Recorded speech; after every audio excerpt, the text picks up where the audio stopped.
В эфире «Своих не бросаем». История подвигов и судьбы героев. С вами Юлия Краснова. И Артур Галеев. Гость нашей студии сегодня – начальник Оренбургского военного госпиталя, майор медицинской службы Андрей Нойкин. Здравствуйте. Здравствуйте, дорогие ведущие, здравствуйте, дорогие зрители. Андрей, расскажите нам, пожалуйста, в одном из интервью вы говорили о том, что именно ваш родной район, а именно Кайругазинский, является источником силы, так сказать, ваша малая родина. Вот расскажите нам, пожалуйста, про это. И в сегодняшнем интервью я готов то же самое подтвердить, что Кайругазинский район является источником силы. И объяснить это я могу тем, что там я родился, там я вырос, там живут мои родители, там живет мой брат, там живут мои друзья. Поэтому, безусловно, Кайругазинский район – это место силы для меня. А как часто удается навестить родных, близких? Удается ли поддерживать, может быть, с одноклассниками, с односельчанами? Стараюсь как можно чаще посещать при малейшей возможности своих родителей. Они проживают в Ермолаево, в Кайругазинском районе. Связь со своими одноклассниками и друзьями поддерживаем по максимуму, особенно сейчас в условиях специальной военной операции, потому что многих моих знакомых по школе, моих одноклассников, моих товарищей затронула специальная военная операция, и так или иначе приходится взаимодействовать по разным вопросам, в том числе и по специальной военной операции. А какова динамика возвращения в строй? Может быть, вот есть какая-то статистика данных? Статистика очень обнадеживающая, и она была озвучена нашим руководителем, начальником Главного военно-медицинского управления Тришкиным Дмитрием Вячеславовичем. Более 95% наших ребят возвращаются в строй. А это благодаря чему удается достичь? Это вопрос, опять же, комплексный. И, во-первых, если отталкиваться от первых этапов, очень большой акцент сейчас уделяется на образование наших военнослужащих азам тактической медицины для того, чтобы они могли в рамках самой взаимопомощи оказать себе помощь. То есть на этом этапе уже отсекается большое количество ребят, которых мы могли бы потерять. Дальше. Максимальное приближение специализированной помощи к полю боя. Вот об этом мы сейчас говорили, о том, что в зоне специальной военной операции на территории наших 4 субъектов, которые мы все знаем, расположено достаточно большое количество военно-полевых организаций, которые оказывают помощь непосредственно там. Большой арсенал специалистов, большой арсенал техники, которые могут до последнего бороться за жизнь и при необходимости вертолетной или самолетной эвакуации доставить его в более высокий уровень военного госпиталя. Насколько я верно понимаю, с поля боя вот наши военнослужащие из Башкортостана поступают в первую очередь в ваш госпиталь. Здесь ситуация обстоит следующим образом. Оренбургский военный госпиталь, он территориально затрагивает интересы военнослужащих, которые находятся на территории Оренбургской области и Республики Башкортостан. Поэтому ребята, которые у нас либо приходят в отпуск по болезни, либо приходят в основной отпуск, если им необходимо оказание помощи медицинской, они имеют полное право обращаться в Оренбургский военный госпиталь, где мы стараемся им помочь по разным вопросам, которые у них возникают. И вот, насколько я знаю, очень теплые отзывы о вас, потому что вы очень много помогаете, очень многое делаете для ребят, которые вот из Башкортостана волей судьбы попали к вам в ваш госпиталь. Как налажен здесь контакт? Что бы, может быть, хотелось вам дорегулировать с ведомствами из республики?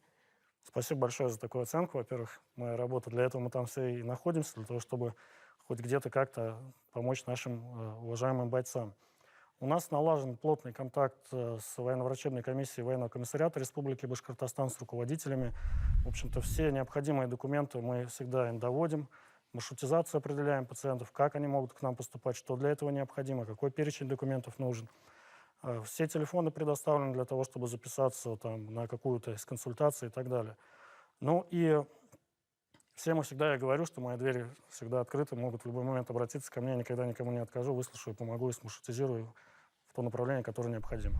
А какие вы можете дать рекомендации для тех, кто, возможно, когда-нибудь попадет к вам в госпиталь? Может быть, есть какой-то свод универсальных действий? Просто вот расскажу короткую историю. Когда я, получается, эвакуировал своего товарища с поля боя, мы, конечно, сняли с него бронежилет, но оказалось, у него где-то под штаниной была граната. В госпиталь его привезли, он проснулся, а гранату у него забрали. Вот все-таки, может быть, есть какой-то свод определенный правил?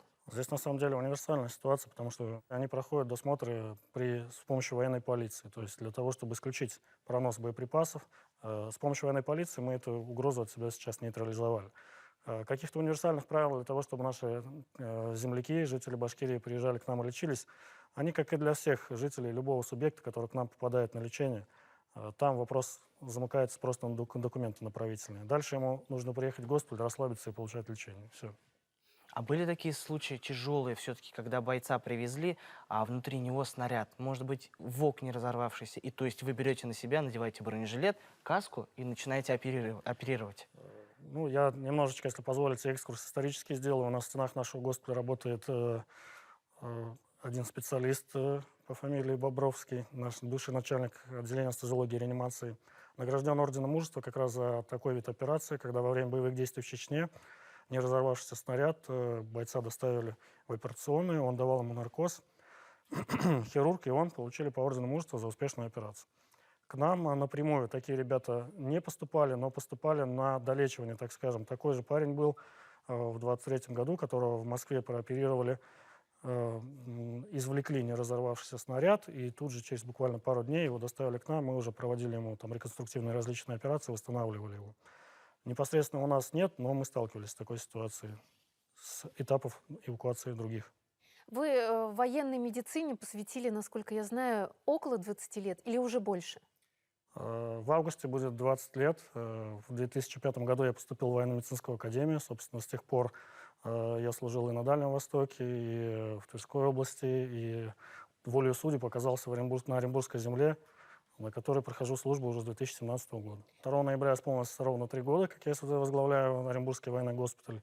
Я прошел все должности, начиная с самой младшей должности, от ординатора терапевтического отделения до начальника кардиологического отделения, и после него начальником госпиталя я стал.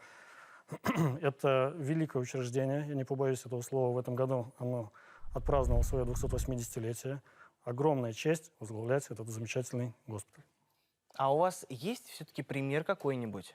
Может быть, у вас есть близкий родственник, который был военным кадровым, да? Может быть, и даже, возможно, врачом, хирургом. Вы знаете, это достаточно интересная история, потому что ни одного военного, ни одного врача в моей семье нет. Одно время было в моем детстве, когда я хотел стать военным, артиллеристом, танкистом, еще кем-то. Потом наступила пора, когда я хотел стать врачом. И где-то в 9-10 классе я решил это все объединить благодаря простому случаю. В школе, в кабинете ОБЖ висел плакат с различными военно-медицинскими организациями. Там был просто список их. И в списке была отдельная графа «Военно-медицинские организации». Там было несколько институтов, и самый запоминающийся для меня оказалась военно-медицинская академия, город Санкт-Петербург. На тот момент я никогда в жизни не бывал в этом замечательном городе, и поставил себе цель попробовать поступить в военно-медицинскую академию. Собственно, я успешно с этим справился, и для меня военно-медицинская академия — это альма-матер, это то, что дало мне дорогу в жизнь, в военную медицину. Это замечательное учреждение, замечательное заведение с не менее великой историей. А клятву Гиппократа вы давали? На самом деле, клятвы Гиппократа как таковой, по большому счету, и не существует. Это такой исторический момент, исторический фактор, но все врачи, они приносят клятву врача. Это называется немножко по-другому. Вот клятву врача мы все давали, клятву Гиппократа нет. Мгм. Просто почему я вот задал именно такой вопрос? У меня мама, получается, когда была беременна, носила меня, она у меня училась на медсестру. И вот она прям сидела, зубрила и думала, что я когда-нибудь стану врачом. Но она до последнего думала, что я стану хирургом, и просто как-то она в детстве меня спрашивает, кем я хочу стать. А я говорю: мам, я хочу стать хирургом, я хочу спасать жизни. Вот хирургом не стал, но на СВО пару жизней точно спас. С точки зрения военной медицины за эти 2 года что поменялось? И более того, у вас есть свой боевой опыт. Квинтэссенция того, что сейчас существует военная медицина, это борьба за жизнь каждого человека до последнего. Всеми возможными способами все мои коллеги пытаются сохранить жизнь военнослужащим. Увеличилась скорость доставки военнослужащих с первых этапов медицинской эвакуации до серьезных стационаров, центральных госпиталей. Для этого используется и задействуется и вертолетная эвакуация, и самолетная эвакуация. Единственной проблемой, наверное, на данный момент в организации военной медицины является самое первое звено – эвакуация непосредственно с поля боя. Не открою никаких секретов, если скажу о том, что противник активно работает по нашим раненым бойцам, и очень затруднительный вопрос вот, первичной эвакуации достать бойца с поля боя для того, чтобы ему помощь специализированно начали оказывать. Это звено и на данный момент до сих пор является достаточно большой проблемой. Для этого приспособлений очень много придумывается, внедряется в действующие войска и как централизованно, так и энтузиастами нашими прекрасными ребятами. Думаю, что и этот вопрос в ближайшее время будет закрыт. А По вашему вопросу, за 2 года скорость эвакуации бойца от получения ранения до центрального госпиталя какого-то значительно выросла.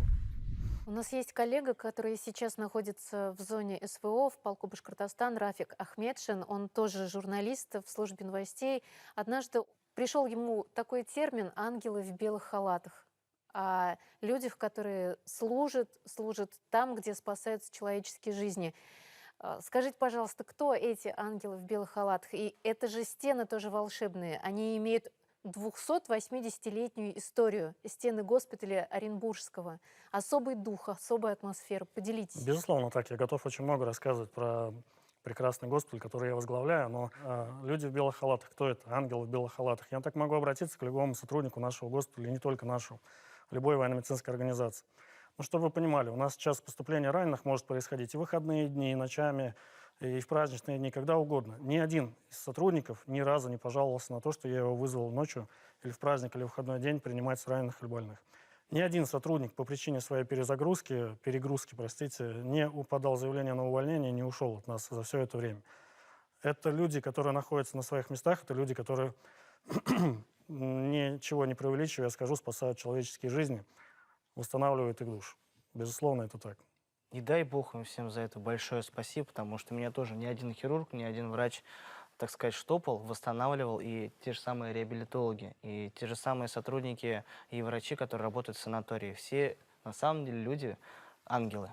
Хочется пожелать вам крепкого здоровья. Спасибо, что делаете благое дело. Спасибо вам, спасибо, что пригласили, очень приятно было пообщаться, очень приятно, что у вас есть такой формат передачи, где вы подсвечиваете темы специальной военной операции. Это очень важно, это очень нужно. Большое спасибо за ваш труд.